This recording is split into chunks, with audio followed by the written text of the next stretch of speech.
It's Sunday, May 24th. My name's Juan Brown. You're watching the Blanco Lirio channel, and this is the third video in the runway.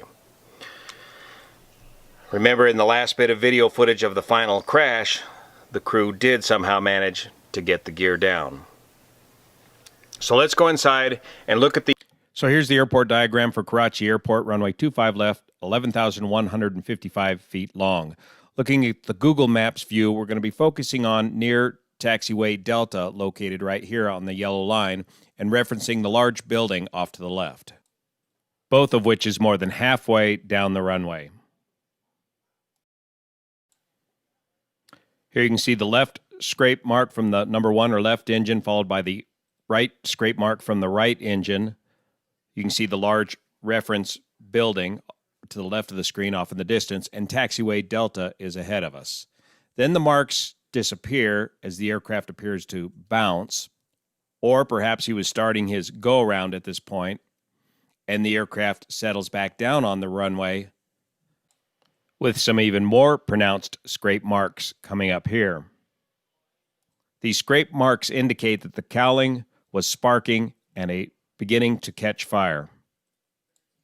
This corroborates to me the evidence of a very high-speed touchdown midway down the runway, as shown by the lack of evidence of damage to the tail of the aircraft during this event.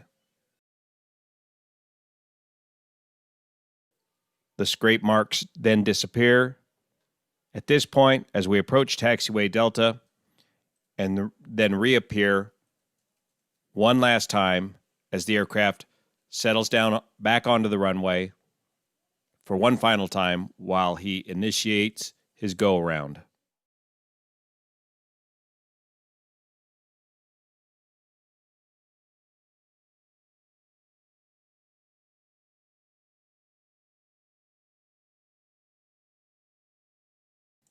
Here's some still shots of the scrape marks sent in by Blanco Lirio viewers from Pakistan from the History of Pakistan International Airlines Aviation Forum.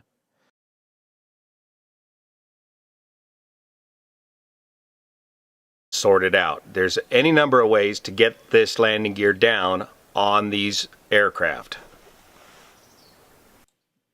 Another reason investigators are going to need to look at the speed and the stability of the approach is this issue with the landing gear system on the Airbus A320.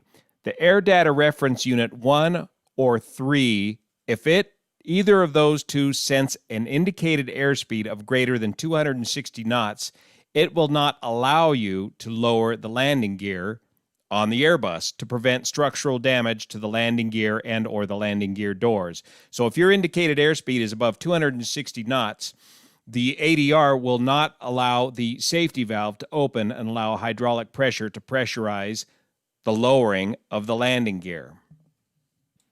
But if you put the landing gear handle in the down position and you are above 260 knots airspeed, you will get the constant repeating chime warning signal as was heard on the ATC audio tape when Flight 8303 was cleared to land.